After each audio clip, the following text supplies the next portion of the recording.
Talaja police મથક ખાતે શાંતિ સમિતિની બેઠક મળી. ભાવનગર જિલ્લાના તળાજા શહેર અને તાલુકામાં વિવિધ પ્રકારના તહેવારોની ઉજવણીને લઈને આજે શાંતિ સમિતિની બેઠકનું આયોજન 11:30 કલાકે તળાજા પોલીસ મથક ખાતે પોલીસ ઇન્સ્પેક્ટર એ.બી. ગોહિલની આગેવાનીમાં રમઝાન ઈદ અને રામનવમી જેવા તહેવારને અનુલક્ષી આજે પોલીસ મથક ખાતે શાંતિ સમિતિની બેઠક મળી હતી.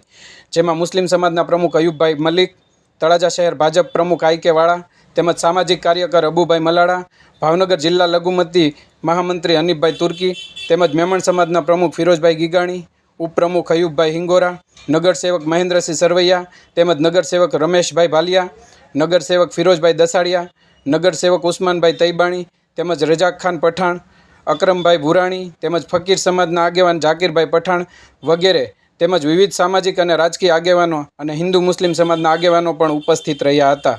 બ્યુરો રિપોર્ટ, ગુજરાત આઈ ન્યૂઝ, તળાજા.